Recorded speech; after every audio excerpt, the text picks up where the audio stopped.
Mayo Messe. Oui. Probablement, je n'ai pas correctement prononcé les noms, c'est très difficile pour moi. Comme ça, peut-être probablement va rester chez Enno. Ich freue mich, dass wir heute Abend uns den Schriftsteller Enno Mayo Messe vorstellen können. Ich glaube, ich kann den Nachnamen, ist schwierig für mich auszusprechen. Deshalb werden wir im Weiteren uns auf Enno einigen. Genau. D'abord, Iba va commencer un petit peu un entretien avec Enno pour vous faire connaître Enno et sa vie et son œuvre. Et après, Enno va nous lire quelques extraits de ses poèmes. Et à la fin, on va discuter un petit peu. Il y a encore du temps pour poser aussi des questions. Bon, tout ça, je suis très heureux. Il y a combien de personnes qui nous avons joint pour notre expériment pour la première fois faire une soirée littéraire en ligne. J'espère que tout marchera bien. Et bon, maintenant, je laisse la scène à Iba pour un peu vous faire connaître Enno. D'accord. Bonsoir tout le monde. Nous sommes heureux aujourd'hui, ce soir, d'accueillir notre invité, Monsieur Enno Mayo Messe. J'espère que j'ai bien aussi prononcé le nom. Monsieur Enno est un poète, écrivain, historien et homme politique camerounais. Monsieur Enno, pourriez-vous nous raconter votre parcours, votre histoire avec l'écriture tout d'abord? Oui, je peux dire que j'ai eu la chance de naître de parents qui étaient des enseignants. Ma mère était institutrice et mon père était professeur d'éducation physique. Donc, très tôt, ils m'ont initié à la lecture à travers la bibliothèque familiale. Il y avait beaucoup de livres à la maison. Donc, je les découvrais comme ça. Et au lycée, j'ai découvert la poésie. Un jour au lycée, à la fin de l'année, il y avait la fête du lycée. J'étais en classe de troisième. Je ne sais pas à quoi ça correspond en Allemagne, mais c'est, disons, le milieu du cycle secondaire. Et il m'a été demandé de lire des poèmes. J'ai donc lu 2 poèmes et vraiment, j'ai été émerveillé par la réaction du public. À partir de là, j'ai commencé à lire des poèmes d'auteurs français et ma mère m'a offert un livre de recueil de poésie, le genre littéraire qu'on appelait, le courant littéraire qu'on a appelé la négritude, dont les auteurs africains. Ça a été mon départ en littérature. Et quand je suis venu en France, après mon baccalauréat, j'ai publié un premier livre de poésie en 1981. Et depuis lors, je n'ai pas arrêté d'écrire de la poésie et même des romans et puis des essais politiques et historiques. Voilà à peu près sur le plan littéraire. J'ai beaucoup écrit. Bon, rien que les recueils de poésie, j'en ai plus de 10. Les romans également, plus de 10. Et des essais et autres. Voilà à peu près comment je peux me présenter. Et comment je suis arrivé en Allemagne. J'ai été arrêté pour des complications politiques en 2011 et par un concours de circonstances heureux, je suis entré en contact, ou plutôt c'est PEN Allemagne est entré en contact avec moi. Nous avons commencé à nous écrire et lorsque je suis sorti, d'abord à la fin de ma prison, quelques mois avant que je me sorte, PEN Allemagne m'a offert un laptop qui m'a trouvé en prison. Et je l'ai toujours là, avec moi. Je ne le quitterai jamais, parce que c'est un souvenir. Et quand je suis sorti, une semaine après, ils m'ont demandé si je pouvais venir passer quelque temps en Allemagne. Bon, j'ai dit oui, pourquoi pas. Je suis donc arrivé ici le 5 octobre 2015. Donc, depuis le 5 octobre 2015, je suis en Allemagne. J'ai été boursier de PEN et depuis là, la bourse est finie. Je vis de mes propres moyens. Voilà donc comment je peux me présenter.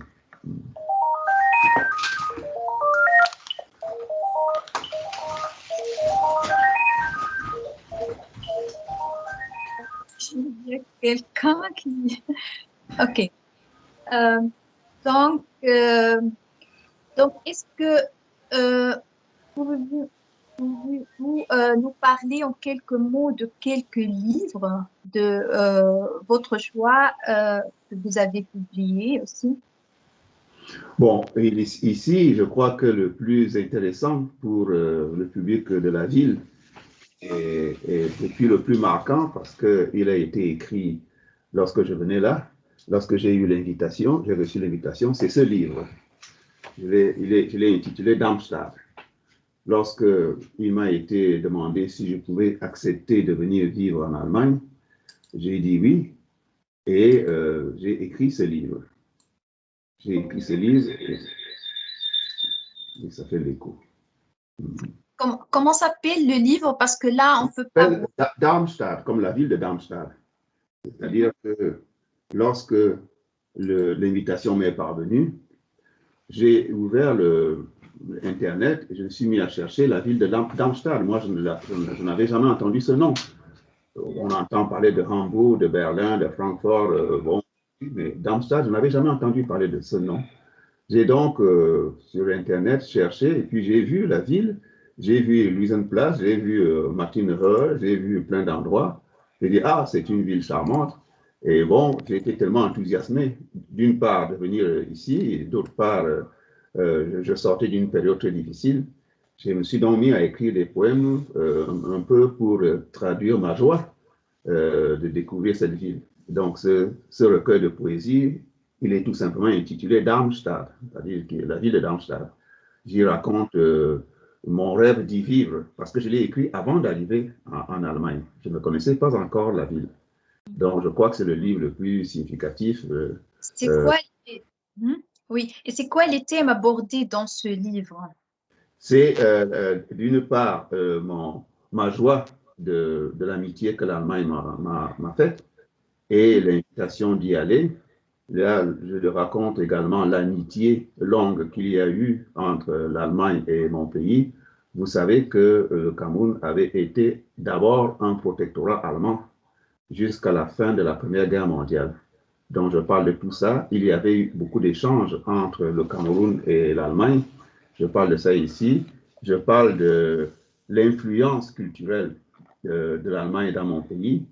Vous avez plein de noms allemands qui sont encore présents au Cameroun. Nous avons encore des Hans. Bon, c'est les vieux prénoms. Nous avons des Hans, nous avons des Hangman. Nous avons, bon, je ne vais pas prononcer le nom qu'on n'aime pas, mais c'est vrai que même là-bas, il a disparu. Mais on a les Siegfried, bon, tous les anciens prénoms allemands nous avons, et même dans nos langues à nous, dans nos langues camerounaises, il y a beaucoup de mots allemands qui sont restés. Par exemple, dans la ville de Yaoundé, qui est la capitale du pays, j'entendais les gens dire quand ils se séparaient, Bibala, Bibala. Bon, dans la langue du pays, ça ne veut absolument rien dire, Bibala. Mais c'est quand je suis arrivé en Allemagne et que j'ai entendu les gens dire Bisbal, que j'ai compris que, ah, ben voilà, c'est une déformation de Bisbal que les gens ont africanisé en Bibala. Donc les gens, en se séparant là-bas, ils disent Bibala. C'est donc, j'ai compris que ça venait de Bisbal. Il y a beaucoup de termes comme ça qui sont restés dans notre vocabulaire. Par exemple, le terme vitesse. Cette voiture va vite. Les gens dans nos langues, ils disent cette voiture a le gas. Gas, c'est-à-dire la vitesse. il y a des mots qui sont restés, beaucoup de mots allemands. C'est ici que j'ai découvert l'influence, la grande influence de l'Allemagne sur notre pays. Vous avez même la prononciation des noms. Dans nos langues, nous ne disons pas Joseph. Non, nous disons Joseph. Vous ne comprenez pas pourquoi on disait, on ne lisait pas Joseph, mais on disait Joseph. Même Jeanne, les gens ne disent pas Jeanne, ils disent Yona. Je ne comprenais pas avant que je ne vienne en Allemagne. Et puis sans oublier qu'il y a eu toute une période lorsque il a fallu changer, disons, de protectorat, quand les Français sont arrivés, il y a eu une résistance de la population qui ne voulait pas abandonner ses habitudes allemandes. Par exemple, mon grand-père, il avait fait l'école allemande, il s'appelait, dans la nouvelle administration, il s'appelait François. mais tout le monde l'appelait Eduard, parce qu'il estimait que c'était son prénom allemand. Vous aviez beaucoup de gens comme ça. Donc, c'est toute cette influence dont je parle dans le livre ici, dans ce livre. Et lorsque le président Lübke, président de l'Allemagne fédérale, est venu au Cameroun en 1964, inaugurer une route que l'Allemagne avait financée, j'avais été choisi parmi les enfants qui devaient l'accueillir. Donc, nous avions des petits drapeaux. Et quand on sifflait plus, on les secouait. Quand on sifflait, on les rabaissait. Donc, j'avais vu le président Lübke, Henrik Lübke, devant moi, comme ça, à 5 mètres. Et tout ça m'avait beaucoup marqué. Donc, je parle de ça dans ce livre. Il y a même un poème que j'ai fait sur sa visite au Cameroun. Donc, voilà à peu près le contenu de ce recueil de poésie. Revenons sur vos publications, vos livres. Quels sont les thèmes abordés dans ces livres? Quels thèmes vous avez abordés dans vos livres? Bon, dans les romans, c'est beaucoup plus des thèmes historiques. C'est surtout des romans historiques. C'est-à-dire que je parle un peu de ce que je viens de dire, là, le passé, parce que je constate que dans beaucoup de pays africains, l'histoire n'a pas été suffisamment enseignée. Donc, moi, je prends des passages de l'histoire africaine et puis j'en fais des romans. Par exemple, j'ai fait un roman en 1939, 38-39 au Cameroun, où comme je vous ai dit qu'au départ, c'était un protectorat allemand, et les gens étaient contents en se disant, bon, la guerre va encore éclater en Europe et nous allons rentrer sous domination allemande. Et il y avait tout un courant de pensée au Cameroun dans ce sens-là. Et j'ai fait un roman là-dessus pour rappeler qu'il y a eu cette situation-là. Voilà un type de roman. D'autres romans parlent des dernières années du régime colonial. Il y a aussi des romans, évidemment, qui parlent de la situation actuelle dans mon pays.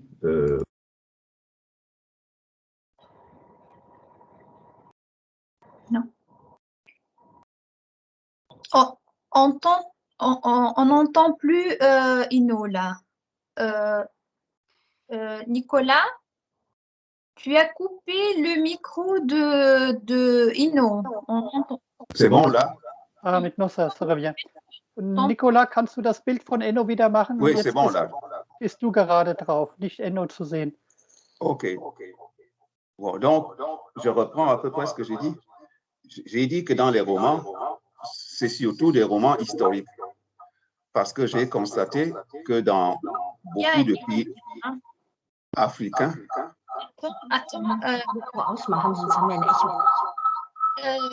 s'il vous plaît, coupez les micros là, parce qu'il y a... Oui, voilà. Maintenant? Yeah. OK. Bon, donc je disais que c'est beaucoup de romans.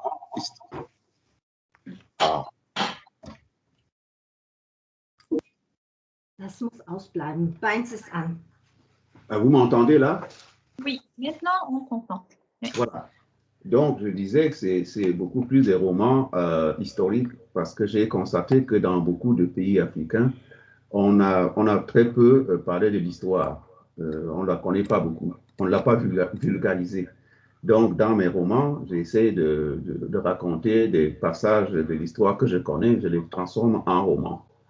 Bon, évidemment, je parle aussi de la situation actuelle, de tous les problèmes que l'Afrique rencontre, la pauvreté, la corruption, les régimes dictatoriaux, tout ça, j'en parle aussi dans les romans. Si vous voulez, la nouvelle littérature africaine ne s'attarde plus sur le régime colonial. C'est déjà suffisamment développé. C'est beaucoup plus aujourd'hui, les thèmes portent beaucoup plus aujourd'hui sur la démocratie, les droits de l'homme, exactement comme ici en Occident, dans tous les pays au régime politique un peu sévère. On va revenir sur la littérature africaine.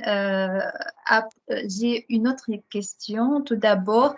Alors, on sait que pour publier un livre, il faut un éditeur. Oui. Avez-vous eu des difficultés pour publier vos ouvrages Et quelles difficultés peuvent rencontrer un écrivain africain aujourd'hui? Bon, d'une manière générale, la difficulté, c'est celle que vous avez soulevée, le problème des éditeurs.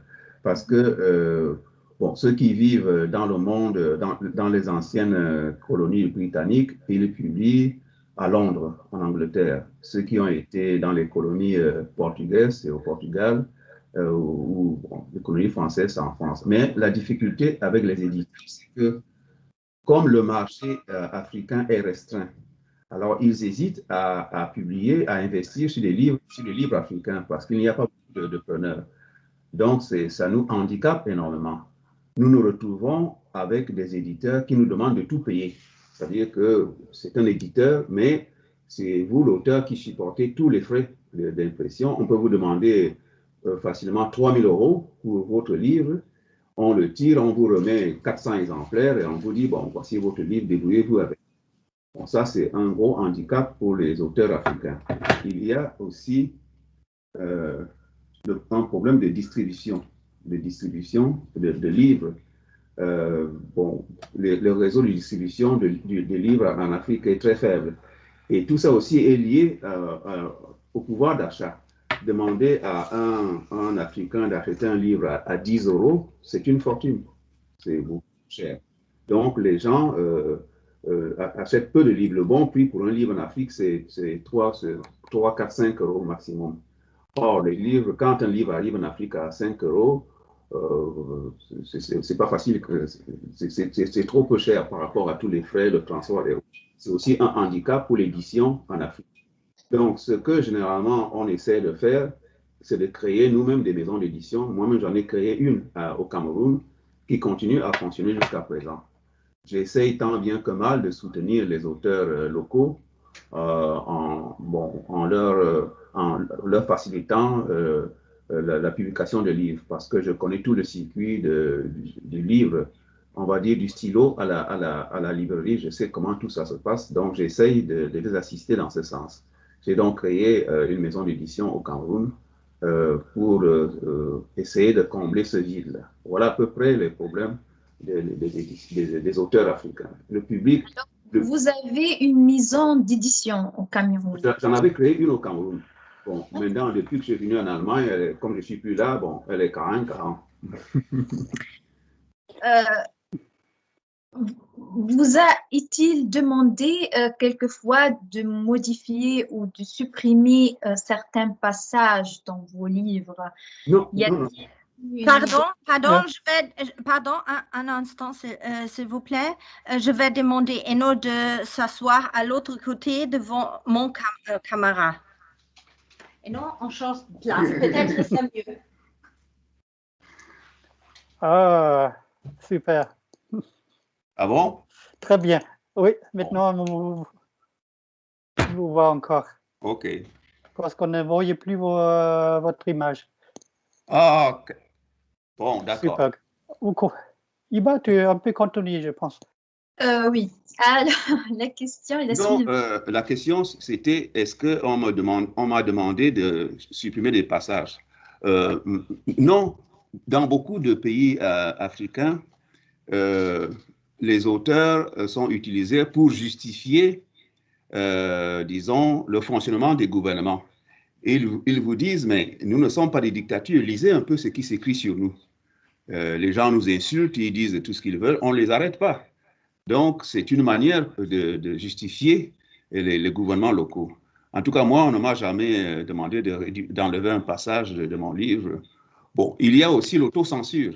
Il y a des thèmes, si vous les abordez, vous savez que ça va mal se terminer. Ça je vous dis d'avance. Donc, par exemple, si vous voulez raconter la vie privée du président de la République, ça va mal se terminer. Bon, vous savez d'avance qu'il y a des thèmes qu'il ne faut pas aborder et vous les évitez. Donc, voilà à peu près la situation. Mais il y a beaucoup de liberté dans l'écriture. Vous savez, vous pouvez, qu'est-ce que vous pouvez faire maintenant avec l'Internet, avec les réseaux sociaux? Les informations circulent, les gens communiquent entre eux. Bon, vraiment, la situation fermée d'auparavant a beaucoup évolué. Donc, En tout cas, pour ce qui me concerne, je n'ai pas eu ce genre de censure. La censure que j'ai eue, c'est plutôt la prison. C'est-à-dire qu'il y a des gens du gouvernement qui ne m'ont pas aimé et qui m'ont jeté en prison. Mais mes livres n'ont pas été censurés, non. Oui. Donc, maintenant, retour sur un siècle de lettres africaines, de langue française et leur liaison complexe avec la société et la politique. Oui. Quel rôle a joué la littérature africaine avant les indépendances et après? Et aujourd'hui, quel rôle joue? Ouais. Ah oui, avant les indépendances, la littérature africaine a permis à l'Europe de connaître l'Afrique à travers ce que racontaient les Africains eux-mêmes. Parce que les premiers courants littéraires, c'était plutôt les administrateurs des colonies qui vivaient en Afrique, qui publiaient des romans, qui publiaient des descriptions. Bon, mais ça, c'était un regard européen. Maintenant, quand les auteurs africains, quand les Africains ont commencé à décrire leur continent, ça a été un moyen pour les Européens de découvrir l'Afrique vue par les Africains. Donc, ça a été très enrichissant sur le plan de la connaissance. Les gens ont su, ah, c'est comme ça qu'ils voient leur vie, c'est comme ça qu'ils sont éduqués. Il y a eu un roman qui a été très célèbre en France, il a été écrit par un Guinéen qu'on appelait Camara Lai, c'était L'Enfant Noir. L'Enfant Noir, c'est un roman qui décrivait l'éducation d'un gosse noir en Afrique. Bon, c'était en Guinée, mais c'était à peu près général. Et les Européens, les Français découvraient comment un enfant grandissait, comment il était éduqué par ses parents. Et puis, il jouait avec les totems, il jouait avec les serpents, tout ça, c'était vraiment une découverte. Il y a un autre roman, par exemple, Une vie de boy, ça c'est un auteur camerounais qui l'a écrit. Ça a permis aussi aux Européens de découvrir comment est-ce que les Africains les voyaient, eux, les Européens qui vivaient en Afrique. Ça a été très enrichissant sur le plan de la connaissance. Donc ça, c'était avant la colonisation. Ça a permis aux Européens de découvrir l'Afrique à travers les yeux des Africains. Et maintenant, après l'indépendance, ça a été l'occasion pour le monde entier maintenant de découvrir l'Afrique. Ce n'est plus, oui, l'exploitation coloniale, non, mais les thèmes ont changé avec l'indépendance. Il fallait maintenant décrire la vie dans les villages, la vie en ville et les rapports entre les gens. C'était une découverte pour tout le reste du monde qui ne connaissait pas, qui avait des clichés sur l'Afrique, et les Africains eux-mêmes se sont mis à décrire leur continent. Ça a été un grand apport sur le plan de la connaissance universelle. Ça, c'est quelque chose qui a été très positif. Même chose pour la poésie. La poésie a beaucoup contribué à faire connaître l'Afrique. C'est-à-dire que vous savez que la poésie a l'avantage, c'est qu'avec une seule page, vous pouvez raconter ce qu'un roman demandera, ce qui demandera un roman 200 pages. Donc, les poètes africains ont beaucoup aussi contribué à faire connaître l'Afrique. Voilà à peu près comment est-ce que la littérature a aidé a permis l'échange entre l'Europe, entre le reste du monde et l'Afrique. Ça a permis au reste du monde de découvrir l'Afrique par les Africains eux-mêmes. Voilà comment je peux résumer ça. Est-ce qu'on peut dire aujourd'hui qu'un vent de liberté souffle aujourd'hui sur les littératures africaines? Oui, c'est ce que je suis en train de dire. Je suis en train de dire que vous ne pouvez plus vous permettre de censurer des livres. Ça va crier partout. Ça va.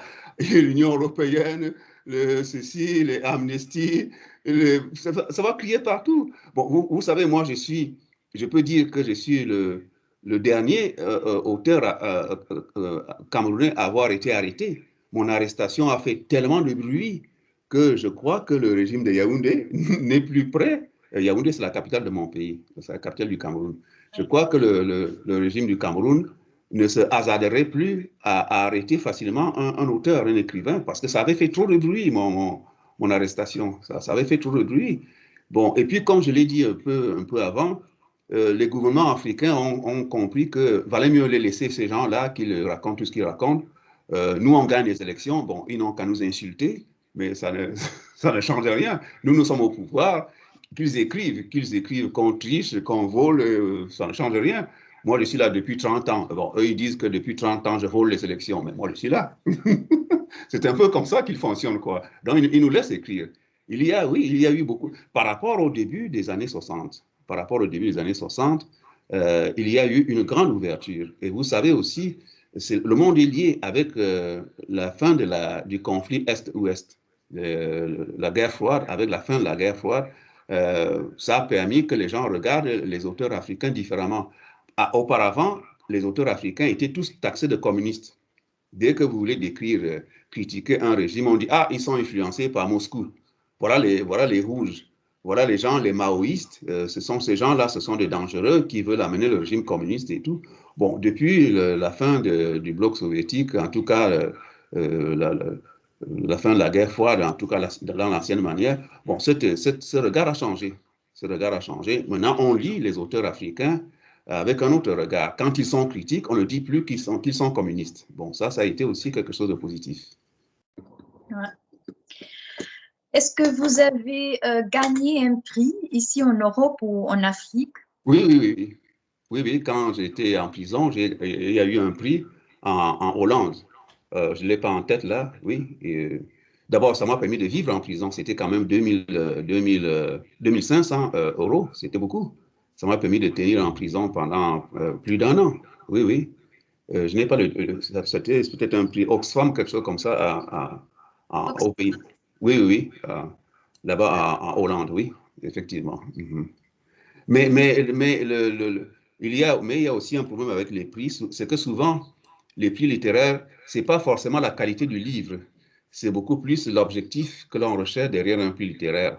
Par exemple, on peut donner un prix littéraire pour soutenir un auteur. Par exemple, c'est souvent aussi ça. Donc, ça a son avantage, ça a son inconvénient. Oui, j'en ai quand même déjà remporté un. OK. J'espère en avoir remporté d'autres.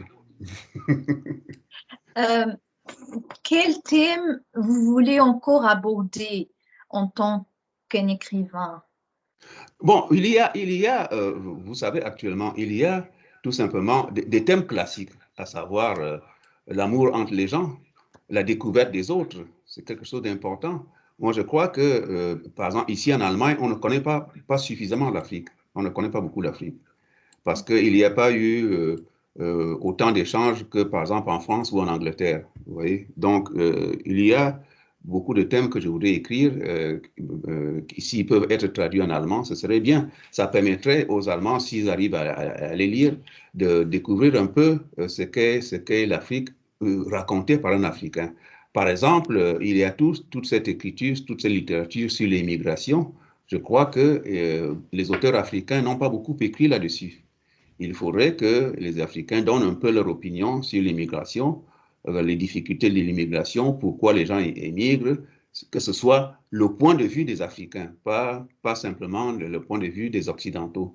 Ce serait enrichissant pour la connaissance universelle. Ce n'est pas un combat politique, mais c'est pour la compréhension entre les peuples. Comment est-ce que les gens raisonnent comme ceci dans cette partie du monde, et comment est-ce qu'ils raisonnent comme cela dans une autre partie du monde. Et cet échange, de mon point de vue, est très enrichissant. Par exemple, mon séjour en Allemagne, moi, je vais vous dire, je n'avais pas une connaissance de l'Allemagne que j'ai aujourd'hui. L'Allemagne, pour moi, c'était des stéréotypes qui ont maintenant, heureusement, disparu par mon séjour ici. Je découvre un peuple différent de ce que j'avais toujours pensé. Vous voyez, donc, je suis convaincu aussi que beaucoup d'Allemands ne connaissent pas l'Afrique parce qu'il n'y a pas d'échanges suffisants, au moins sur le plan littéraire, entre autres, qui leur permettraient de découvrir l'Afrique à travers ses romanciers, à travers ses poètes, à travers même ses hommes de théâtre. Tout ça, on ne connaît pas. Les Allemands ne connaissent pas ça. C'est un des chantiers dans lesquels je désire m'engager désormais, écrire des livres qui permettront aux Allemands de commencer un peu à voir un peu mieux ce qui se passe dans nos continents. Pas toujours les histoires des dictatures, tout ça, non. Pas toujours la politique, mais la vie de tous les jours. Les gens ne connaissent pas. La vie de tous les jours, je crois qu'ici en Allemagne, on ne connaît pas. Donc ça, c'est un chantier intéressant, il me semble, pour l'enrichissement mutuel. Mhm. Merci, Monsieur Hino. Cette interview avec vous était enrichissante aussi. Ah, bon, merci. Je passe la parole à Klaus et bonne continuation. Merci. Maintenant, je crois avec un extrait de livre. Klaus? Mhm. Voilà, merci beaucoup, Iva, pour cet entretien. C'était très intéressant.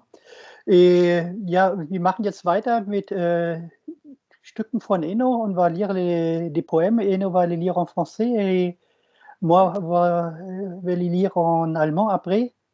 Also wir lesen jetzt Gedichte von Enno vor. Enno liest sie auf Französisch vor. Danach trage ich das gleiche Gedicht nochmal auf Deutsch vor.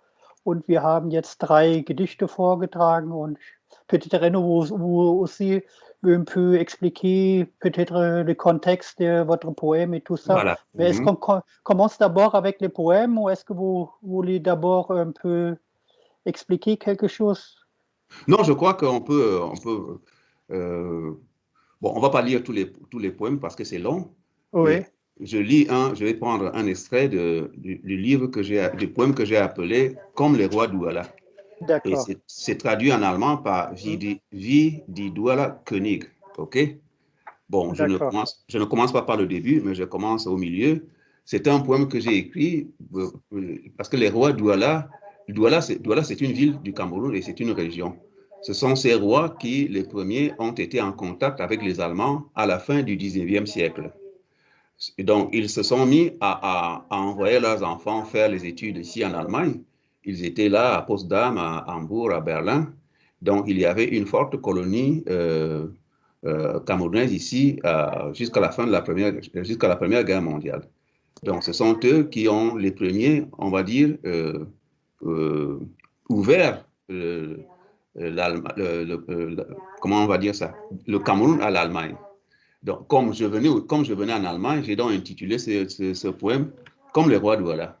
Mais moi, je venais dans un autre contexte, puisque je venais dans un contexte où on me sortait de la prison. J'ai j'ai dit à l'Allemagne de m'accueillir. Alors, je vais lire un peu rapidement, je sais c'est un peu plus loin, mais vous allez vous retrouver. Me voici, je viens à toi, ô pays bien-aimé, me gaver de ta quiétude. Moi, le poète maudit, pour chasser dans mon pays. Me voici, écrivain haï, damné par les miens, je viens à toi rechercher le réconfort. Ne me persécute pas, ne me chasse pas, ne me rejette pas à ton tour. Ouvre-moi plutôt grandement tes bras, ô Allemagne. Offre-moi affectueusement ton cœur, que j'y dépose délicatement un baiser rempli d'espérances infinies, et couvre-moi tendrement, tel un nouveau-né. Comme les rois Douala, les princes de mon pays, en 1884, se mariaient avec toi, ô Allemagne, pour jouir de ta cuirasse, je suis venu écrire mes vers là où je ne serai pas pour chasser. Je suis venu écrire mes romans là où la police ne les confisquera pas, là où la police ne les déchirera pas, là où la police ne les brûlera pas. Je suis venu tout simplement écrire à l'ombre de ta tranquillité et de ta sécurité, toi qui de grands écrivains as enfanté. Oui, je suis venu m'abreuver à leur génie séculaire, telle une fleur déchaissée qui désire reprendre vie et se charger à nouveau de chlorophylle. Je dis, comme les rois d'Oualan, ces princes de mon pays en 1884, ô Allemagne, je viens à toi, accueille-moi affectueusement. C'est la fin du poème. Si vous dites que vous n'aimez pas, je vais me fâcher.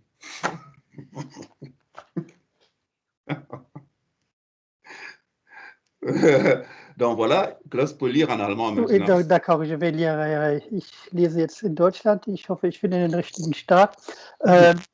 Wie die Douala-Könige zu jener Zeit die Freundschaft mit dir suchten, o Deutschland. Suche ich nun da, ich komme zu dir, o vielgeliebtes Land. Saug mich mit deinem Seelenfrieden voll. Ich, der verfemte Dichter, verjagt in meinem Land, da steh ich nun, verhasster Schreiber, von dem meinen verdammt, ich komme zu dir, suche Halt. Verfolge mich nicht, verjag mich nicht, verstoß mich nicht. Jetzt auch du. Öffne mir lieber weit deine Arme. O Deutschland, öffne mir liebevoll dein Herz, damit ich dort sachte einen Kuss hinterlege voller unendlicher Hoffnungen und behüte mich sanft wie ein Neugeborenes, wie die Dualerkönige, diese Fürsten meines Landes im Jahre 1884, sich mit dir trauten, o Deutschland, und deinen Schutzpanzer zu genießen. Meine Verse schreiben bin ich gekommen, dorthin, wo ich nicht verjagt werde. Meine Romane schreiben bin ich gekommen, dorthin, wo die Polizei sie nicht beschlagnahmt. Dorthin, wo die Polizei sie nicht zerreißt. Dorthin, wo die Polizei sie nicht verbrennt. Zum Schreiben bloß bin ich gekommen, im Schatten deiner Seelenruhe und deiner Sicherheit. Du hast das große Schriftsteller, du, hervorgebracht hast.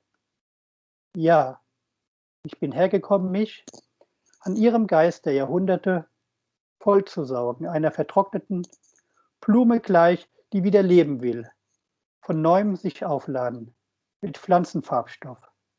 Ich sage dir, wie die Dualerkönige, diese Fürsten meines Landes im Jahr 1884. O Deutschland, komme ich zu dir, nimm mich auf, liebevoll. Ok, Ja, voilà. c'était la version allemande. Oui, oui, je lisais en même temps. Ok. Des questions ou bien on lit en second, ça dépend de vous. Gibt es Fragen vielleicht aus dem Publikum? Möchte jemand gerade konkrete Fragen zu dem Gedicht nochmal stellen?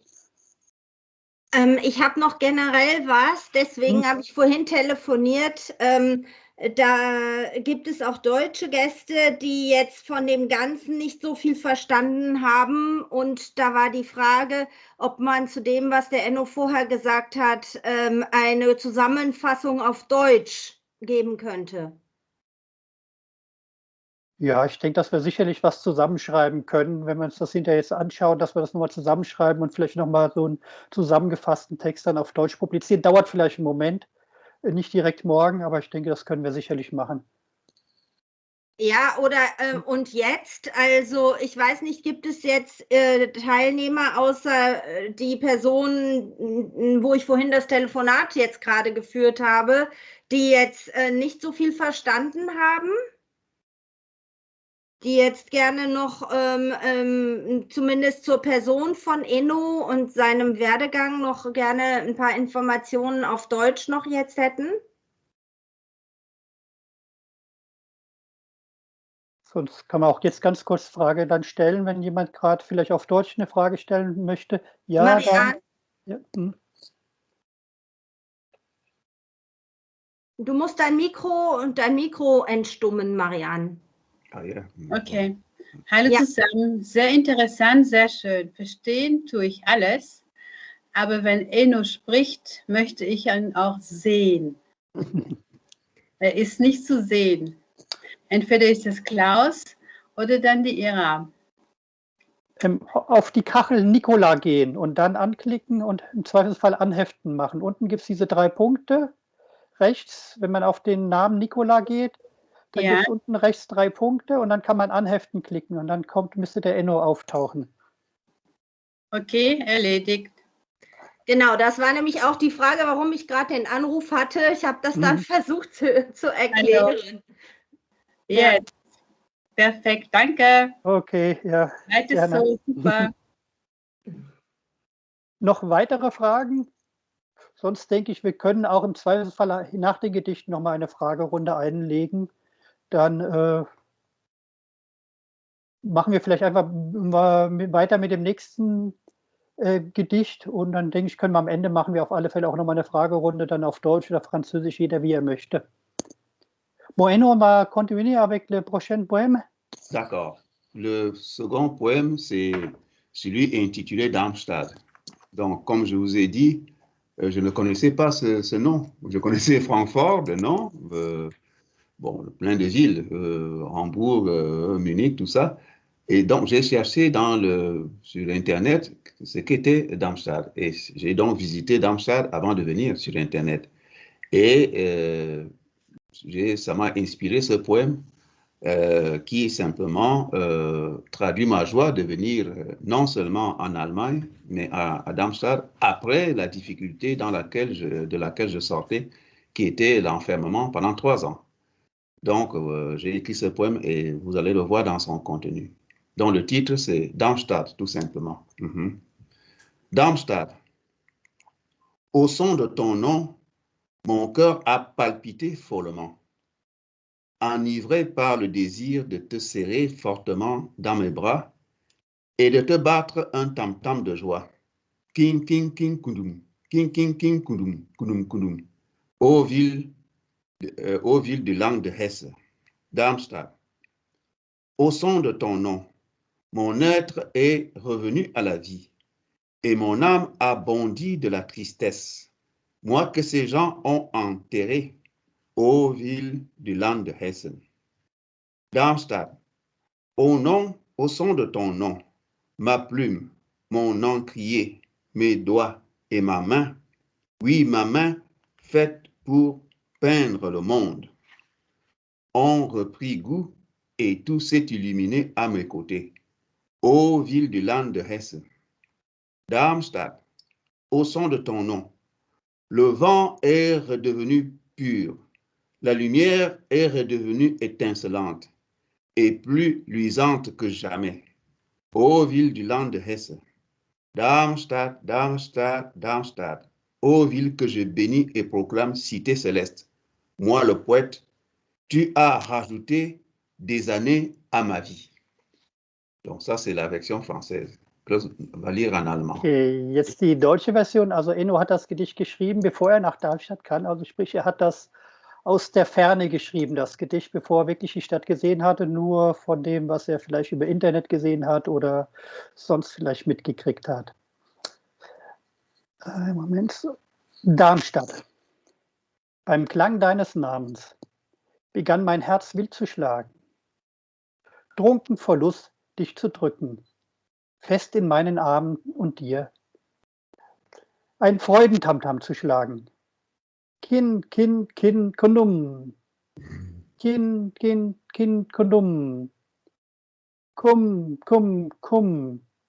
O Stadt des Landes Hessen, Darmstadt. Beim Klang deines Namens ward mein Dasein wieder Leben. Meine Seele tat den Sprung aus den Tristen, den diese Leute schon begraben hatten. O Stadt des Landes Hessen, Darmstadt.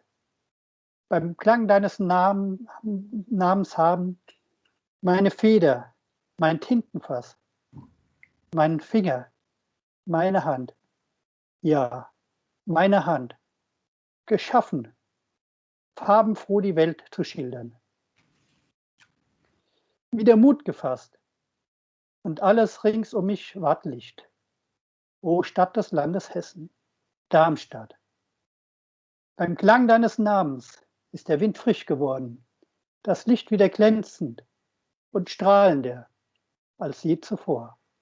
O Stadt des Landes Hessen, Darmstadt, Darmstadt, Darmstadt. O Stadt, die ich rühme, ich rufe dich aus, zur Himmelsstadt, ich der Dichter. Du hast meinem Leben Jahre hinzugegeben. Okay. Voilà. Das war die deutsche Version des Gedichtes Darmstadt. Gibt es Fragen aus dem Publikum oder möchte jemand was wissen zu dem Gedicht?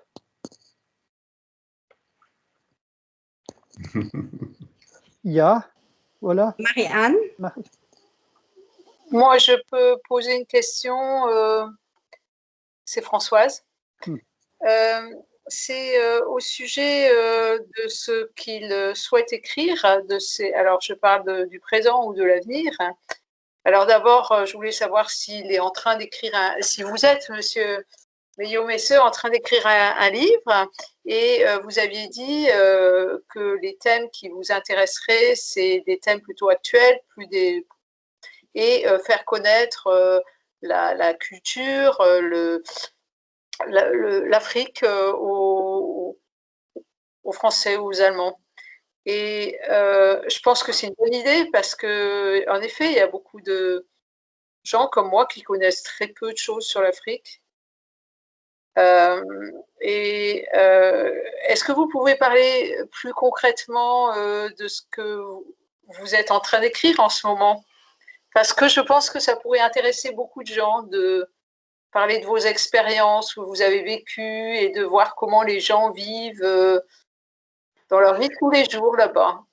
Par exemple, actuellement, je suis en train de vouloir commencer un roman que je vais peut-être intituler Départ pour l'Allemagne. Bon, le titre va se préciser après. Je raconte comment je découvre l'Allemagne, au-delà des clichés que j'avais avant.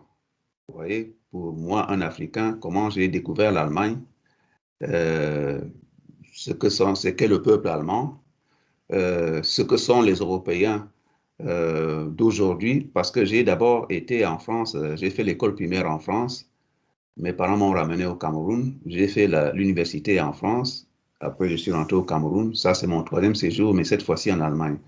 Donc ce roman serait un peu comme une sorte de description de l'Europe d'aujourd'hui pour les Africains.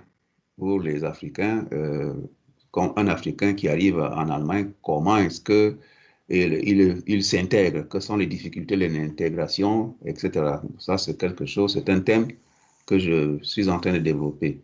Il y a un autre thème c'est un roman que j'ai commencé aussi, le titre n'est pas encore précisé, mais c'est les gosses des Africains qui naissent ici, ils croient qu'ils sont Africains, mais ils ne le sont plus.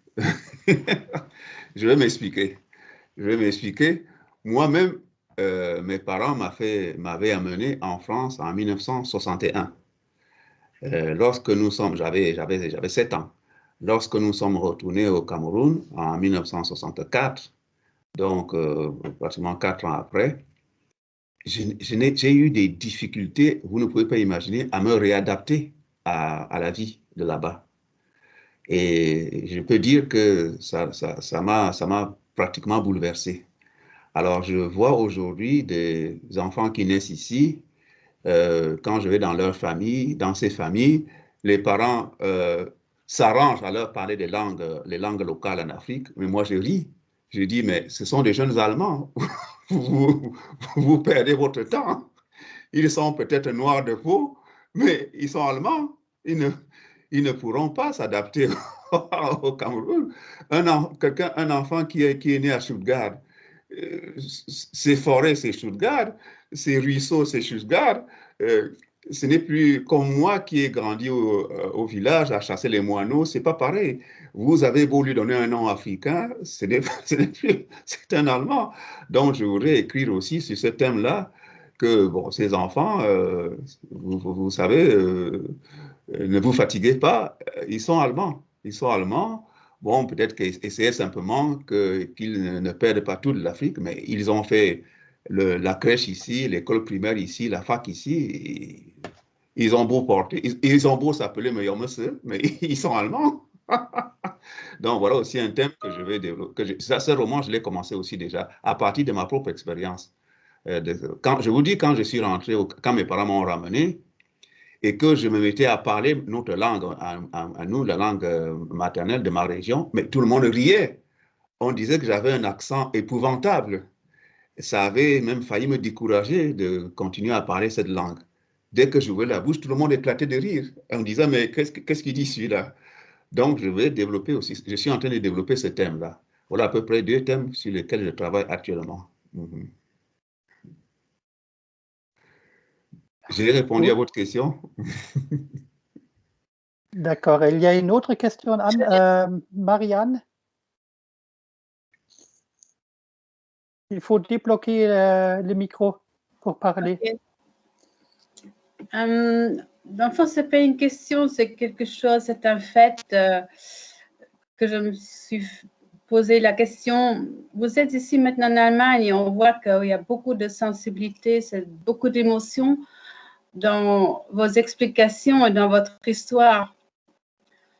Mais dans le fond, c'est vrai, vous êtes du Cameroun et nous aimerions savoir beaucoup plus de ce pays. On en sait très peu. Le Cameroun est très grand, il y a, je crois, presque 30 millions d'habitants.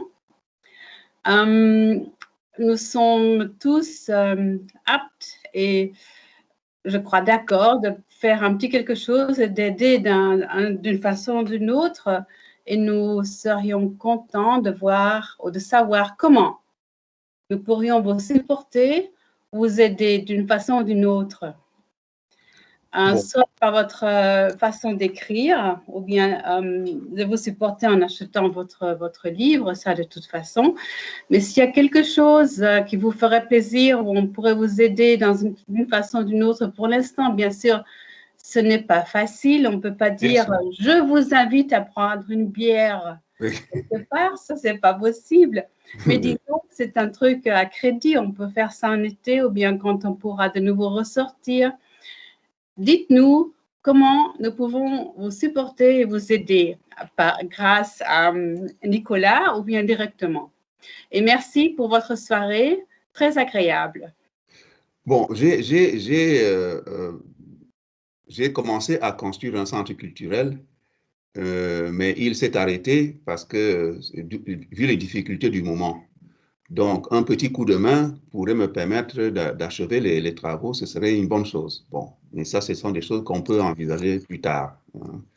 Dans le domaine de la culture, un petit centre culturel, oui, dans la ville de Bolova, j'avais commencé cela. Bon, le Covid et tout ça sont venus tout perturber. Bon, donc ça, on peut approfondir ce thème, si vous voulez, ultérieurement. Bon, quant au Cameroun, vous savez, c'est... bon, les gens disent pays pauvre, ils ne voient pas bien ce que ça veut dire. Moi, je donne toujours des images. Imaginez un pays comme le Cameroun, comme vous l'avez dit, à presque 30 millions d'habitants, mais dont le budget est inférieur à celui de la ville de Francfort. Vous comprenez tout? Oui. Oui, vous comprenez tout. Donc, avec le budget de la ville de Francfort, vous avez 30 millions d'habitants. Vous avez un territoire presque aussi grand que celui de l'Allemagne.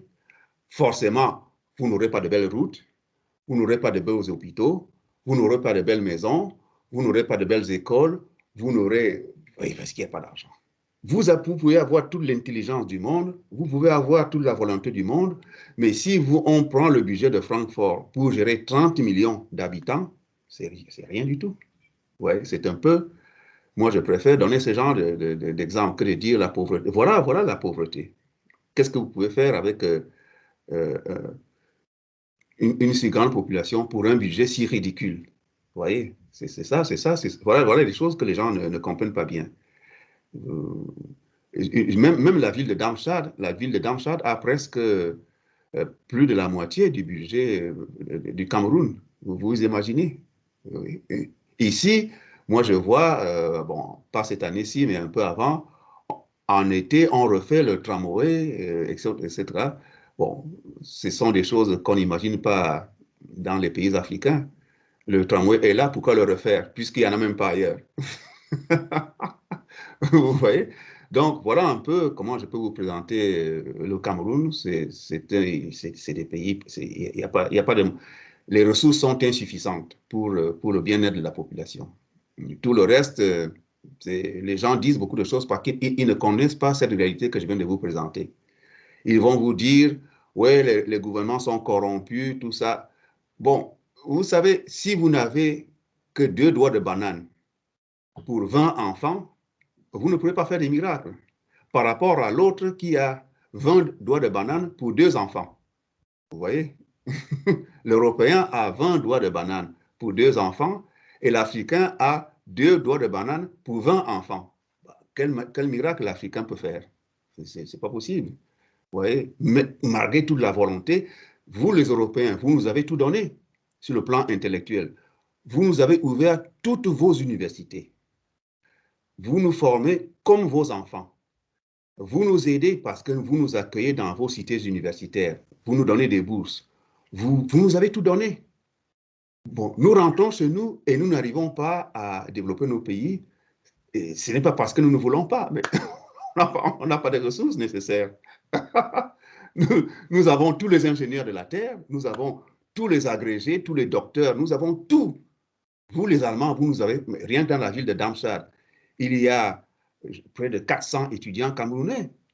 Ici, en Allemagne, il y a 1700 médecins camerounais. Vous voyez? Donc, vous nous formez. Mais ces médecins, ils rentrent, ils se retrouvent dans un hôpital, il n'y a pas de bloc opératoire. Parce qu'il n'y a pas d'argent.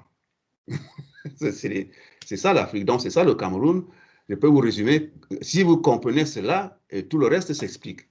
Les guerres s'expliquent parce que les gens croient que ceux qui sont au pouvoir ont pris tout l'argent et ils ne comprennent pas qu'il n'y a pas d'argent, etc., etc., etc. Donc, voilà, par rapport à non seulement au Cameroun, mais l'ensemble des pays africains. Je reviens sur cette image.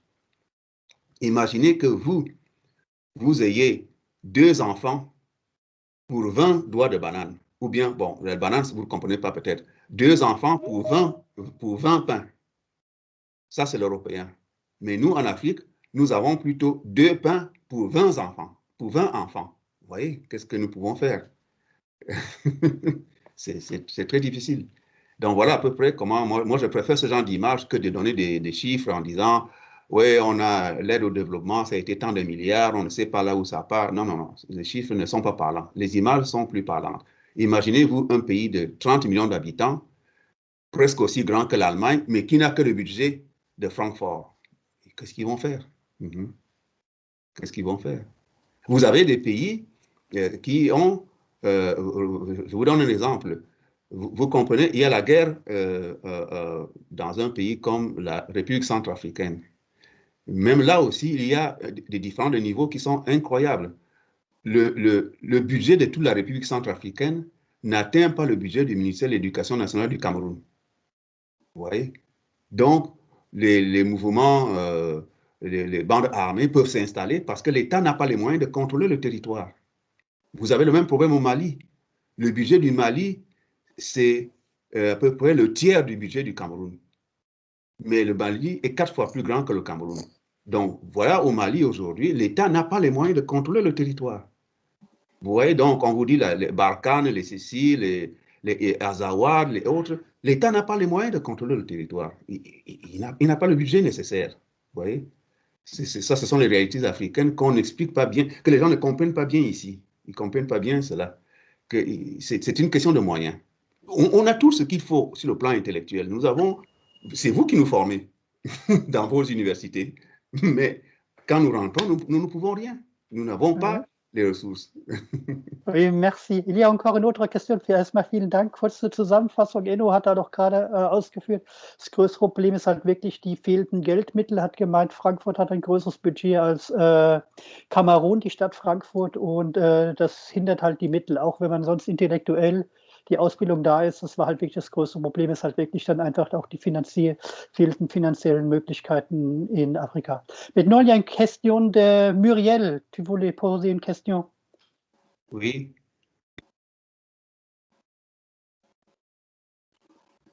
Muriel, tu débloques ton micro?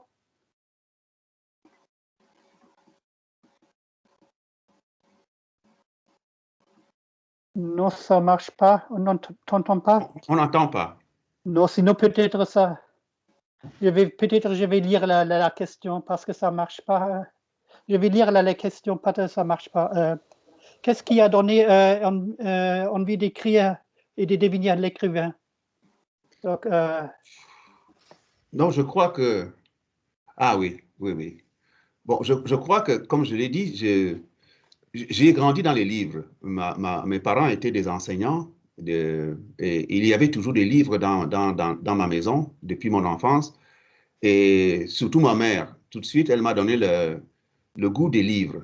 Le goût des livres. Elle m'achetait des livres, des bandes dessinées. Elle me les offrait. Donc, j'ai tout de suite eu le goût des livres. Et très rapidement, comme je l'ai dit, j'ai découvert la poésie étant dans l'enseignement secondaire. Donc, ayant découvert la poésie, j'ai commencé à écrire mes premiers poèmes étant encore avant l'université. Avant l'université. Et puis, j'ai pris goût. J'ai pris les goûts. Et aussi, j'ai envie de raconter. Donc, finalement, je me suis retrouvé avec deux passions. La politique et la littérature. Bon, la politique, c'est plutôt compliqué. Donc, maintenant, je m'investis dans la littérature. Donc, c'est dans ma famille que j'ai eu vraiment le goût du livre, le goût de l'écriture, à partir de mes parents, surtout à partir de ma maman. Elle était une enseignante, elle était institutrice. Merci. Also die Frage war, ja, was Enno letztendlich so auch gesagt, dazu gebracht hat, Schriftsteller zu werden. Hat er gemeint, vor allem, es kommt aus der Familie. Seine Mutter hatte halt viele Bücher gehabt und ihn auch schon früh mit den Büchern einfach vertraut gemacht. Und dann hat er auch die Leidenschaft fürs Erzählen und das kam halt zusammen und so ist er Schriftsteller geworden. Une autre question de Françoise? Oui, j'aurais voulu savoir si vous pouvez nous présenter les livres que vous avez écrits. Si vous les avez près de vous, vous pouvez les montrer les uns après les autres en disant peut-être une ou deux phrases dessus pour chaque. Là, ça a été une erreur. C'est quand j'arrive ici que je me rends compte que j'ai oublié de laisser les livres. Vraiment, je m'en excuse, je ne les ai pas là. C'est pas grave, vous pouvez peut-être dire les titres et dire deux, trois phrases sur chaque titre. Bon, j'ai écrit d'abord un grand livre d'histoire sur le Cameroun, histoire du Cameroun, de la fin de la Deuxième Guerre mondiale à 1952. Il y a ce livre. Là, c'est un livre d'histoire. Il y a le livre d'histoire du Cameroun de la période allemande, c'est-à-dire la période où l'Allemagne était au Cameroun, donc de 1884 à 1914-16 à peu près. Donc, histoire du Cameroun. Là, j'ai écrit le Cameroun avec K comme en Allemagne, c'est-à-dire comme en allemand. Là, c'est la période allemande. Ce que l'Allemagne a apporté au Cameroun, les échanges et autres, l'influence allemande. Ça, c'est des essais. Bon, il y a des romans. Il y a des romans qui décrivent un peu les hommes du pouvoir dans mon pays. Par exemple, il y a un roman que j'ai écrit qui décrit un conseiller du président de la République qui a été intervenu auprès du magistrat pour qu'on me condamne à une lourde peine. Pour me venger, j'ai donc écrit un roman. Que j'ai intitulé « Monsieur le ministre s'introduise chef de village ». Donc là-dedans, je me moque de lui correctement.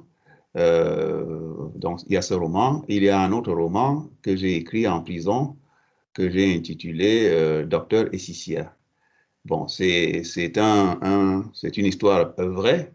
Un médecin s'est retrouvé en train de soigner un malade, de soigner une dame qui allait mourir. Et après, on lui a fait savoir que cette dame était la sœur du président de la République. Ah bon? Et le président de la République l'a invité à sa table. Il était tout ému. Ils ont dîné ensemble. Et le président de la République a fait savoir aux gens sa sympathie à l'endroit de ce monsieur, ce médecin. Mais cela a été malheureux pour lui parce que tout de suite, tous les autres médecins ont considéré qu'il va être nommé ministre de la Santé publique et ont commencé à lui chercher des histoires au point où il a été en prison, il a été jeté en prison et puis là-bas en prison, il a été empoisonné, il est mort. Ça, c'est une histoire vraie que j'ai racontée sous forme romanesque. J'en ai fait un roman. Je l'ai intitulé Docteur Essissia. C'était pas son nom, mais j'ai pris ça comme nom. Ça, c'est une histoire vraie que j'ai transformée en roman. J'ai aussi un roman que j'ai intitulé Journal d'un migrant africain. Journal d'un migrant africain. Là, c'est un jeune homme que j'avais rencontré au Cameroun qui avait été jusqu'en Libye. Il voulait venir en Europe. Et bon, ça n'a pas marché. Il a été rapatrié. Et on a beaucoup causé, j'ai beaucoup appris de lui, comment ça se passe l'immigration dans le désert, tout ça, la difficulté de la vie dans le désert pour atteindre la Libye, pour atteindre lui, il est passé par le Maroc et autres. Et donc, pendant que je prenais ces notes, après, il a disparu.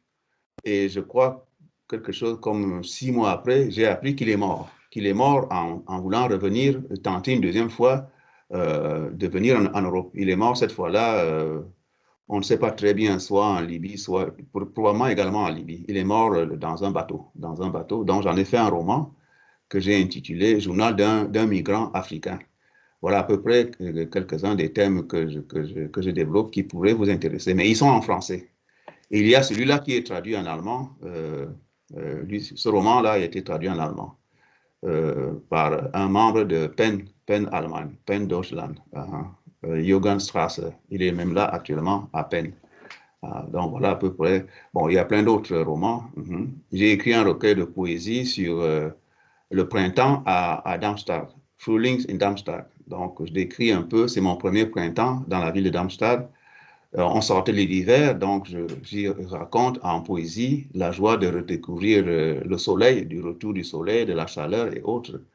Voilà à peu près quelques livres que je peux vous citer de mémoire comme ça. Vraiment, c'est en arrivant ici que je me suis rendu compte que j'ai laissé les livres et il n'y avait plus le temps de rentrer les prendre. Voilà à peu près quelques-uns des livres que j'ai. Okay, Enno hat kurz so ein bisschen Überblick gegeben über die Bücher, die er geschrieben hat. Er hat zum einen ein historisches Werk geschrieben über die Geschichte Kameruns zur deutschen Kolonialzeit. Dann hat er diverse Romane geschrieben, die so im politischen Kontext auch spielen und auch so ein bisschen die Machtspiele aufzeigen. Und so jetzt, was er noch hervorheben wollte, war die Geschichte eines jungen Migranten, der versucht nach Europa zu kommen und der aber dann scheitert und am Ende auch stirbt. Das ist auch der Roman, der auf Deutsch übersetzt wurde. Und daneben hat er natürlich noch viele weitere Werke geschrieben, aber das war so jetzt so die wichtigsten, die er gerade ein bisschen vorgestellt hat. Ok, weitere, il y a encore des questions? Oui, moi je voulais savoir comment il a appris le français. C'est votre langue maternelle? Non, oui. C'est-à-dire que vous savez, bon, je me suis mis à parler français spontanément, comme tous les gosses, en tout cas tout au moins au Cameroun, puisqu'on parle, nous avons 2 langues officielles, en plus de nos langues à nous, qui sont le français et l'anglais. Donc, vous les entendez à la radio, partout, les gosses se mettent à les parler sans les apprendre véritablement, puisqu'on en parle partout. Et vous avez un phénomène assez curieux au Cameroun, c'est que les gosses, ils parlent les 2 langues, le français et l'anglais en même temps, parce qu'ils les entendent en même temps. Et donc, je n'ai pas vraiment appris le français, je me suis mis à le parler comme ça, puisque comme tous les gosses, quoi, comme tous les gosses, ils ne l'apprennent pas vraiment, ils l'entendent, et puis ils le parlent. Donc, c'est un peu ça. Bon, à la maison, nous parlons notre langue à nous. Notre langue, bon, moi je suis du Sud Cameroun, c'est la langue Fang. Donc, Sud Cameroun, toute la Guinée équatoriale, le nord du Gabon. Donc, c'est une langue bantou, c'est la langue Fang. Mais je n'ai pas vraiment appris le français. J'ai appris le français en même temps que ma langue locale, quoi. Bon, j'ai grandi avec les 2. Et tous les gosses, pratiquement, au Cameroun, bon, je ne sais pas comment ça dans les autres pays africains, mais je crois que c'est le même phénomène. Bon, ils apprennent ça comme ça, spontanément. Bon, évidemment, c'est à l'école qu'on apprend la grammaire, on précise le vocabulaire et autres, mais déjà, on entend le français à la radio, dans la rue, et nous, au Cameroun, on entend le français, l'anglais. Donc, tout Camerounais parle les 2, hein, français, anglais. Bon, peut-être l'une des 2 langues très bien, l'autre moins bien, mais il met tous les... On grandit avec. C'est comme ça. Merci. Also die Frage war, wo er denn Französisch gelernt hat, und er hatte gesagt, ja, man lernt das nicht so richtig. Als Kind ist er einfach schon mit aufgewachsen. In Kamerun gibt es 2 also offizielle Sprachen, sagen wir mal so rum, Englisch und Französisch, wird beides präsent, plus noch viele lokale Sprachen. Also zu Hause hat er noch eine andere Sprache im Süden Kameruns gesprochen, die bei ihm zu Hause gesprochen wurde, plus man hört halt immer quasi draußen auf der Straße Englisch, Französisch, und so hat er das quasi als Kind einfach mit aufgezogen und hat das gelernt. Bon, encore d'autres questions? Ja, ich habe noch eine. Avez-vous la chance de retourner dans votre pays ou est-ce que pour voir la famille Bon, dès lors que j'ai laissé les histoires de politique, en principe, je n'ai plus de problème. Oui, oui, moi j'ai quitté la politique. C'est trop dangereux. Non, non, c'est fini la politique. Maintenant, c'est la littérature. Et puis, bon, comme je ne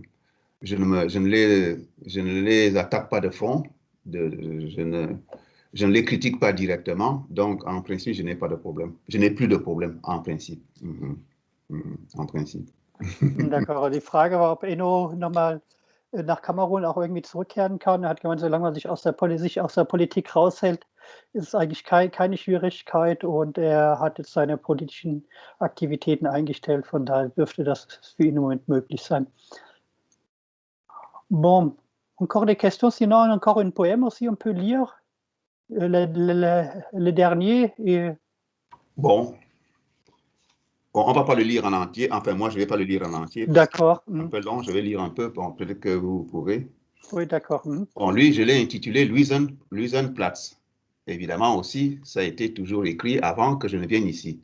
Donc, j'ai vu Luisenplatz sur Internet. J'ai vu comment. Donc, ça m'a inspiré ce poème. Luisenplatz. Et voici, je rêve de toi, ô Luisenplatz. Je rêve de toi. Oh, je t'ai vu dans mon laptop et j'ai déclaré mon amour pour toi quand ils m'ont dit « Herr Enno, viens donc écrire ici. Personne ne te perturbera. Tu deviendras un homme nouveau. Tu décriras la terre en paix. Viens donc parmi nous. » J'ai contemplé ton obélisque magique qui te surplombe et me suis vu à ses pieds déjà, ma caméra en main, t'immortalisant. J'ai contemplé tes bancs publics où se nouent des amours lorsque jaillit le printemps. Pourchassant le froid soleil de l'hiver, j'ai contemplé tes visiteurs si nombreux, des touristes et des résidents de la ville. J'ai contemplé tes magasins alentours, aux rayons inondés de marchandises, rien à voir avec ceux de mon pays, remplis de friperies. Ô Luisenplatz, sans public, je sais que tu es plus grande encore, et tes moineaux s'élèvent au ciel et font frou, frou, frou, frou, en battant des ailes. Bon, moi je m'arrête là, il faut lire davantage en allemand. D'accord, merci. Also das war jetzt ein Auszug aus dem Gedicht Luisenplatz, das war jetzt nur nicht vollständig. Das hat er auch geschrieben, bevor er nach Darmstadt kam, also sprich auch aus dem quasi Darmstadt erstmal aus dem Internet kennengelernt hat. Und ich werde jetzt die deutsche Übersetzung lesen von dem Stück, das wir eben gehört haben. Luisenplatz. Na also, jetzt träume ich schon von dir. Oh, Luisenplatz. Ich träume von dir. Oh, ich habe dich gesehen in meinem Laptop und dir sofort meine Liebe erklärt. Als sie mir sagten, Herr Enno, komm doch hierher zum Schreiben. Keiner wird dich hier stören. Ein neuer Mensch wirst du werden. Die Erde in Frieden beschreiben. Komm doch mal zu uns. Ich habe deinen Obelisken betrachtet, zauberhaft, wie er dich überstrahlt. Und habe mich schon zu seinen Füßen gesehen. Meine Kamera in der Hand, dich zu verewigen.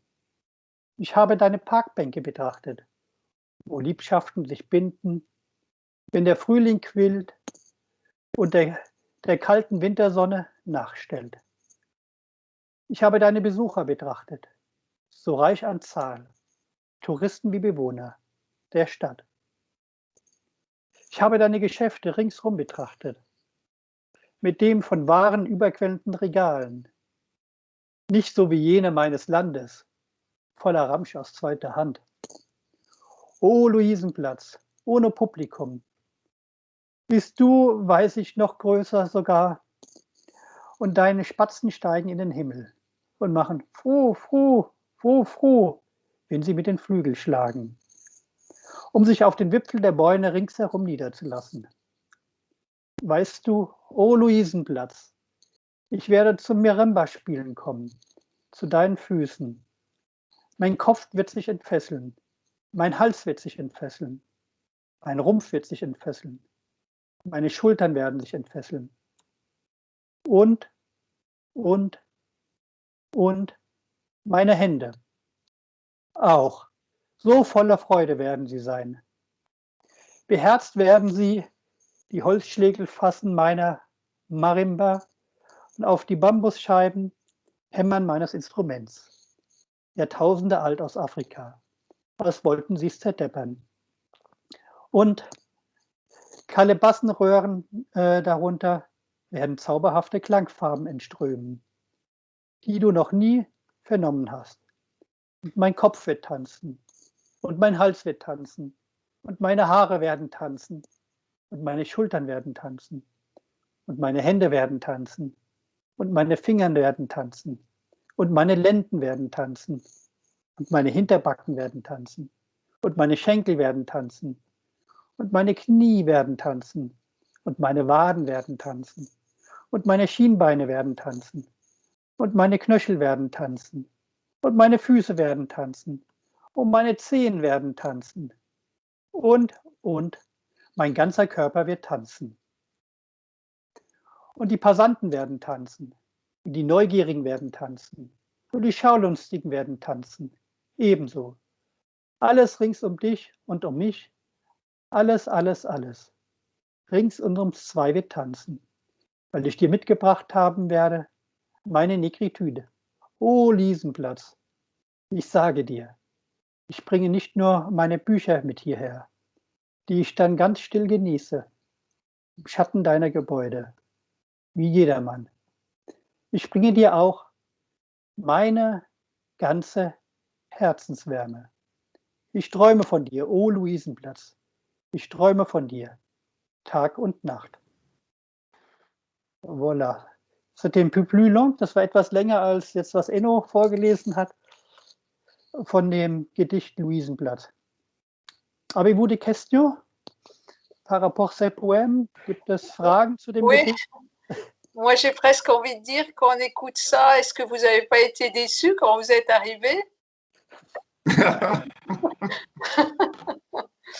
Parce que moi, la Louisiana, je trouve ça bien, mais vous me trouvez super optimiste et positif.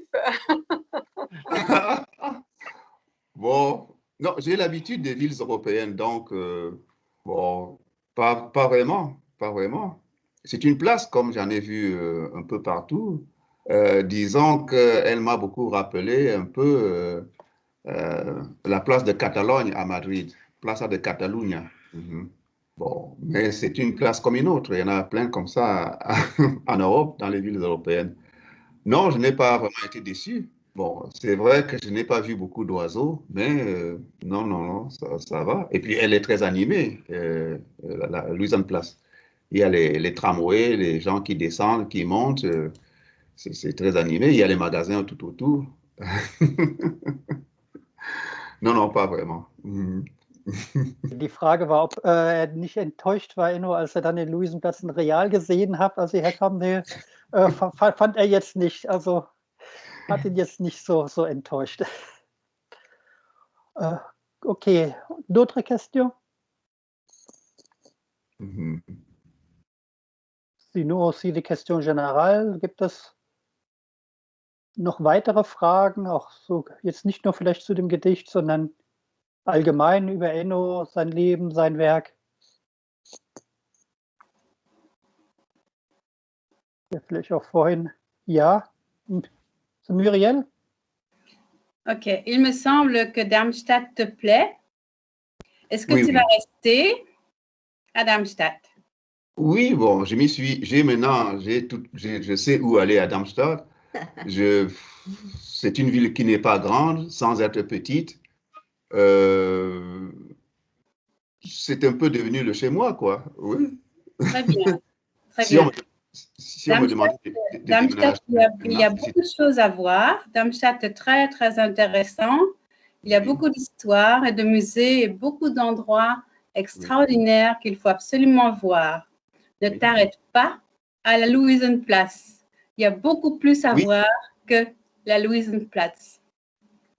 OK? C'est vrai. C'est Alors, vrai. bienvenue à Darmstadt et beaucoup de plaisir et nous nous verrons certainement un jour ou l'autre quand Oui. Corona nous aura quittés. D'accord, vraiment, grand merci. C'est Genau, vrai. das Merci.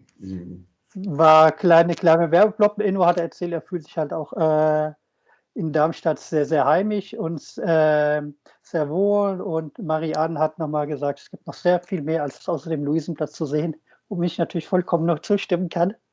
Darmstadt ist eine wunderbare Stadt. Je trouve aussi c'est une ville merveilleuse. Et on vit bien ici. D'accord. D'autres questions? Nein, eine Frage nicht, aber eine Bemerkung. Also Enno kommt nach Deutschland, um uns Kamerun näher zu bringen, aber es gibt auch eben halt Deutsche, die dann wieder nach Kamerun gehen, um sich dort zu engagieren. Wir haben ja bei uns im Verein die Schola, die Scholastik Hafner, die aus Kamerun ursprünglich kommt und sich dort engagiert. Sie ist zurzeit wieder drüben. Sie ist drüber gefahren, um ihr Projekt dort zu begutachten. Die Merck Family Foundation hat uns, also nicht uns, aber ihr insgesamt für dieses Projekt sehr viel Geld gespendet, sodass der Ergänzungsbau fertig werden konnte. Wir haben vom Alese Hospital 25 Betten bekommen, Babybettchen, und bekommen jetzt dadurch, dass in Eberstadt das Klinikum geschlossen wird und im Klinikum selbst Neubau entstanden ist, noch ganz viel dazu geschenkt. Das soll darüber gehen, sodass also dort ein reger Austausch stattfindet. Und das ist dem Deutsch-Französischen Kulturverein zu verdanken, dass dieser Kontakt so zustande kam, ja, zwischen also sozusagen quasi eine Patenschaft, ja, und das möchte ich einfach nochmal sagen, wie dankbar ich bin und auch die Schola dankbar ist und sicherlich jetzt auch Enno dankbar ist, dass dieser Kulturverein zu diesem Austausch beigetragen hat, dass so dieses interkulturelle, dieser Austausch entstehen konnte, dieses Hilfsprojekt unterstützt wurde und dass jetzt wahrscheinlich Ende März, Anfang April dieses ganze Krankenhausinventar darüber gehen kann, was in Deutschland ausrangiert worden wäre, was aber hilft, dort diesen Anbau mit 20 Betten bis 25 Betten aufzustocken und dort eben die Menschen zu unterstützen. Das ist das, was Enno vorhin sagte. Wir bilden hier die Ärzte aus und dort ist kein Geld da, Krankenhäuser auszustatten, Krankenhäuser zu bauen. Und da helfen wir wiederum weiter. Und ich finde, es ist eine ganz tolle Sache, dass das passiert, und bin unglaublich glücklich, dass das funktioniert hat.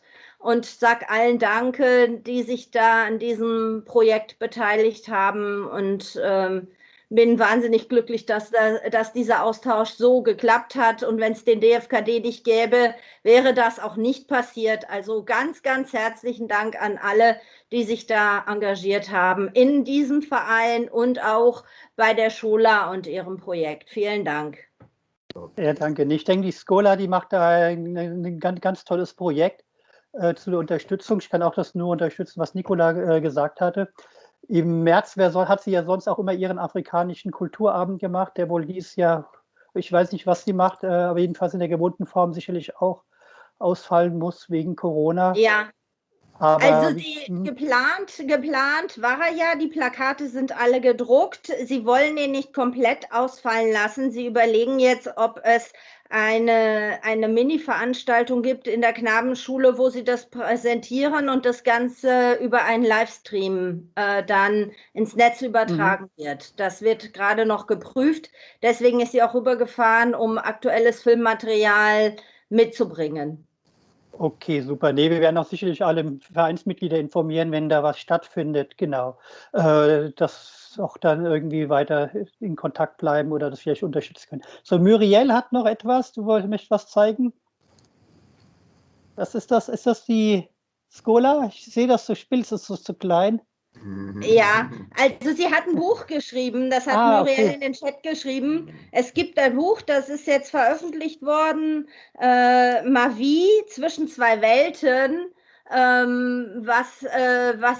wo sie ihren Lebensweg beschreibt. Das ist jetzt ganz neu rausgekommen. Ja, merci. Aber ich glaube, es existiert im Moment nur auf Französisch. C'est juste, Muriel? Ja. Genau. Ja. Je vais le traduire après. Tout ce que je dis. Je comprends un peu. Ah, tu comprends? Très bien. Très bien. Vous connaissez Scola, oui, Eno? oui, bien sûr. Oui. Connaissez. Yes. Il nous a aussi aidé avec le projet un tout petit peu, oui. Donner des conseils, tout ça. Très bien. Bon, noch weitere Fragen?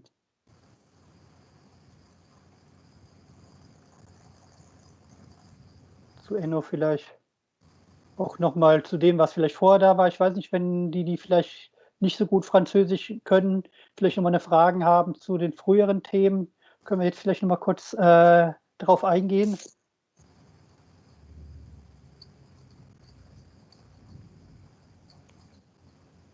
Peut-être on peut faire un thème. Oui.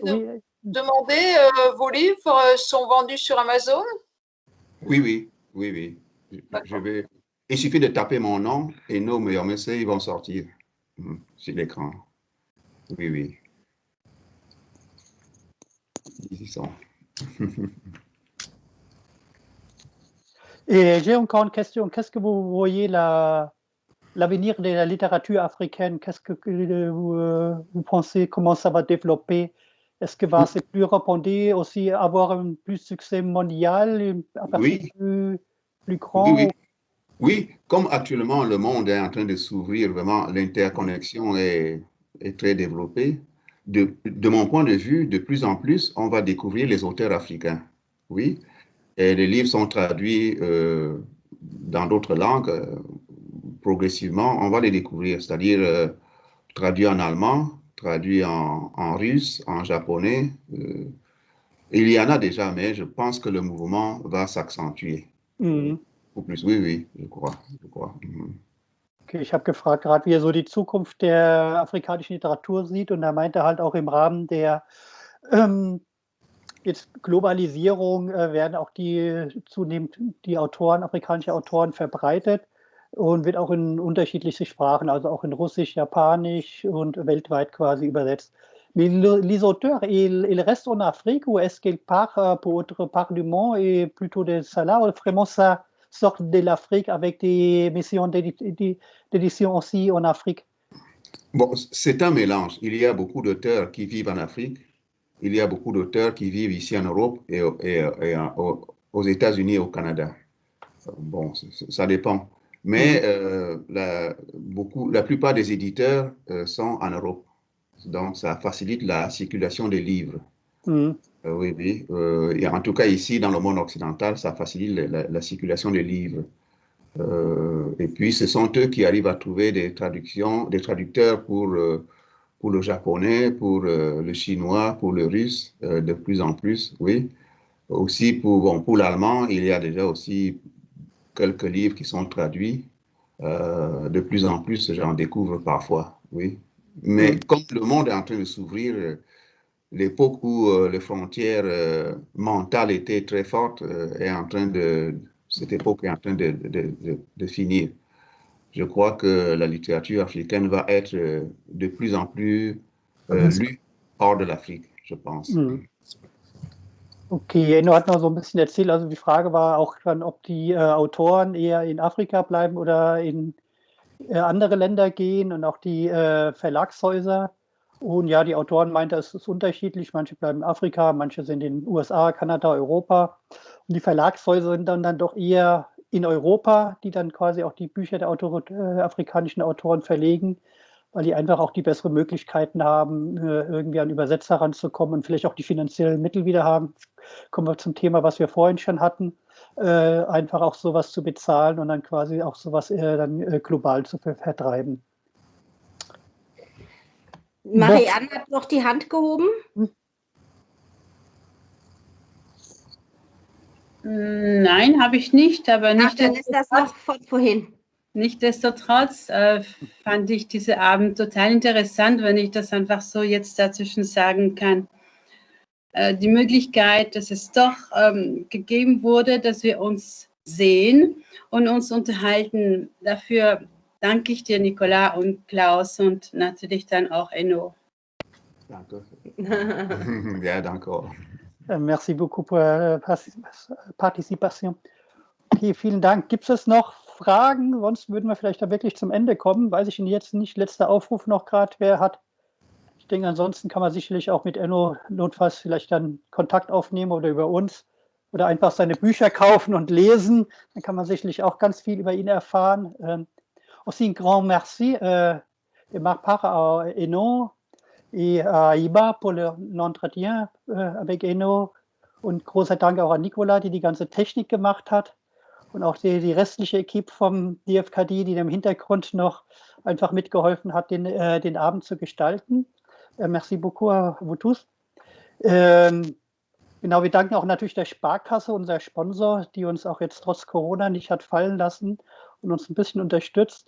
Trotzdem würden wir uns auch vielleicht freuen, wenn im Nachgang, wir schicken nochmal eine kleine Mail rum, vielleicht jemand sagt, okay, das fand ich super spannend und interessant heute, vielleicht mit einem kleinen Beitrag uns auch noch ein bisschen hilft, solche Sachen auch in Zukunft zu finanzieren.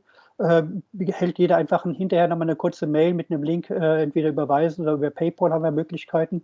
Wir würden uns natürlich auch freuen, wenn das unterstützt wird.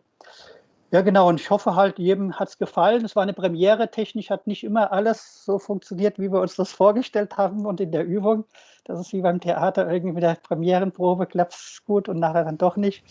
Aber ich hoffe, es ging einigermaßen ganz gut und wir müssen mal schauen, jetzt in Zukunft die nächsten Veranstaltungen DFKD. Ich fürchte, wir werden wahrscheinlich noch zumindest bis zum Sommer uns mit dem Lockdown beschäftigen müssen. Also wir schauen mal, vielleicht werden wir auch noch mal 1, 2 Veranstaltungen als DFKD online stellen. Wäre natürlich schön, auch wenn wir uns mal wieder in Persona sehen könnten. Ist dann doch noch mal spannender, finde ich. Aber müssen wir schauen. Also dann wünsche ich allen noch mal vielen Dank für die Teilnahme und ja, einen schönen Abend. Und dann auch vielleicht viel Spaß bei Lesen von Büchern von Enno. Merci, bonne soirée. Merci beaucoup, Enno. Ja, tschüss. Tschüss.